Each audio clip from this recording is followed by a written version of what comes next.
सरकार के गठन की तारीख सामने आ चुकी है और ऐसे में अब सबके जहन में बस एक ही सवाल कि नीतीश कुमार के बाद बिहार का अगला सीएम कौन होगा। अगला मुख्यमंत्री बीजेपी से बनना तय बताया जा रहा है और ऐसे में अब सीएम की रेस में कौन कौन से चेहरे जरा देख लीजिए। नित्यानंद राय और दिलीप जायसवाल, तमाम चेहरों की भी हम बात करेंगे और ऐसे में ये बहुत जरूरी है। अब उन 7 नेता इस रेस में आगे बताए जा रहे हैं और उन नेताओं के चेहरे और नाम भी हम आपको दिखाते हैं कि सीएम की रेस में आखिर वो चेहरे कौन कौन है। और बीजेपी से बिहार के सीएम रेस में फिलहाल जिन चेहरों की चर्चा हो रही है, जिन नामों की चर्चा हो रही है,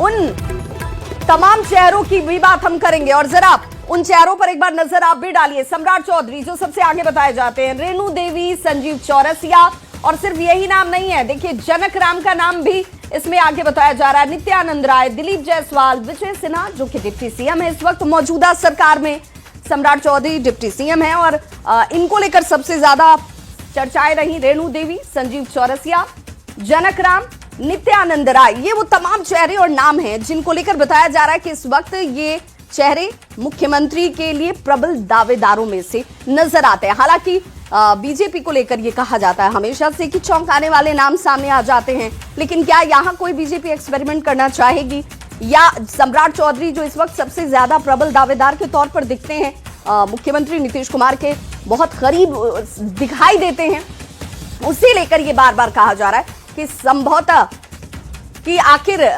ये नाम और इन नामों के पीछे का जो जातीय कैलकुलेशन है वो अपने आप में बहुत महत्वपूर्ण हो जाता है। और बात बिहार में नई सरकार के इस गठन की करें तो सरकार का नया फॉर्मूला क्या होगा, उस फॉर्मूले को भी हम आपको जरूर बताएंगे कि आखिर ये फॉर्मूला किस तरीके से काम करने वाला है। तो देखिए जो गठबंधन के सहयोगी, उन सहयोगियों पर नजर डाल लीजिए। बीजेपी, जेडीयू, एलजेपी, आरवी, हम और आरएलएम 36 मंत्री हैं। अब किसके पास क्या कुछ संख्या जो है वो भी देखते चलिए। तो मुख्यमंत्री के साथ 14 या 15 मंत्री पद बीजेपी के पास, वहीं जेडीयू के पास एक डिप्टी सीएम प्लस 15-16 मंत्री हो सकते हैं। ये नई सरकार में किस तरीके से चीजें आपको दिखेंगी, हो सकता है ऐसा। एलजेपी आरवी की बात करें तो उसके लिहाज से भी ये तमाम चीजें बताई जा रही हैं कि 2 मंत्री, वहीं पर हम की तरफ से एक, और ये वो कैलकुलेशन है जिसे मानकर चला जा रहा है कि बदलाव जो है वो चेहरे के तौर पर बीजेपी में दिख सकता है। हालांकि इसके अलावा बहुत कुछ कार्यप्रणाली और जो तमाम चीजें इस वक्त अभी तक सरकार में दायित्व के तौर पर दिख रही थी वो जस की तस होती हुई दिखेंगी। नई सरकार पर ग्रामीण विकास मंत्री श्रवण कुमार ने क्या कुछ कहा है जरा वो भी समझना होगा। नीतीश कुमार सर्वमान्य नेता हैं और जेडीयू के राष्ट्रीय अध्यक्ष हैं।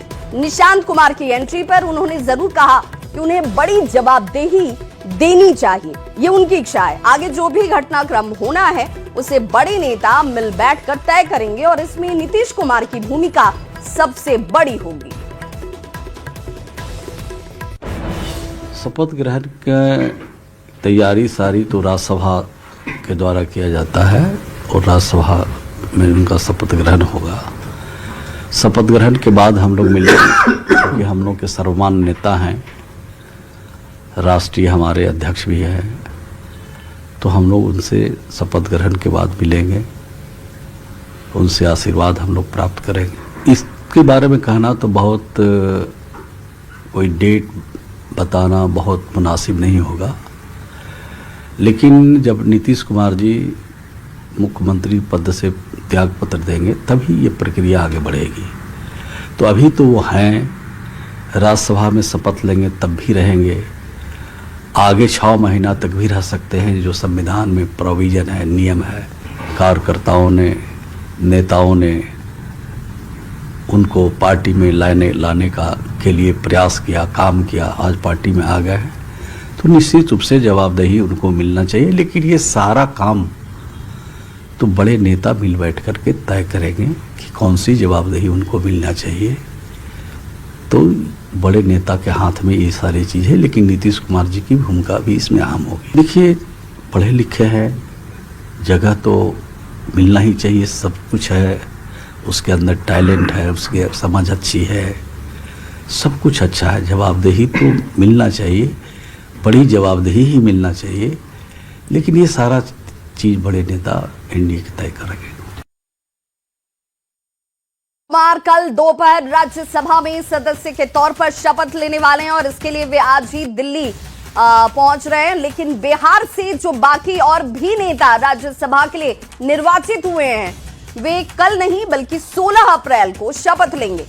यानी नीतीश कुमार कल अकेले शपथ लेने वाले हैं, जिसको लेकर विशेष तैयारी जो है वो इस वक्त की जा रही है। जबकि नेता के बीजेपी के राष्ट्रीय अध्यक्ष की बात करें तो नितिन नवीन, केंद्रीय और तमाम इन चेहरों पर भी जरा देख ले। राज्यसभा में शपथ 10 अप्रैल को नीतीश कुमार सिर्फ लेने वाले हैं, लेकिन 16 अप्रैल को कौन कौन से चेहरे होंगे तो नितिन नवीन होंगे, बीजेपी के राष्ट्रीय अध्यक्ष है उपेंद्र कुशवाहा होंगे, शिवेश राम होंगे और रामनाथ ठाकुर। ये वो चेहरे हैं जो 16 अप्रैल को शपथ लेते हुए आपको दिखेंगे। बीजेपी के राष्ट्रीय अध्यक्ष नितिन नवीन, केंद्रीय कृषि राज्य मंत्री हैं रामनाथ ठाकुर, उन्हें आप देख पा रहे होंगे तस्वीरों में, ये लेंगे 16 अप्रैल को। आरएलएम के अध्यक्ष उपेंद्र कुशवाहा, उन्हें आप देख पा रहे होंगे, ये भी 16 अप्रैल को ही शपथ लेने वाले हैं राज्यसभा सांसद के तौर पर। और शिवेश राम भी जो आपको ये बताते चलें कि 16 अप्रैल को ही शपथ लेने वाले हैं। तो ये कुल 4 चेहरे हैं जो 16 अप्रैल को शपथ लेंगे। लेकिन मुख्यमंत्री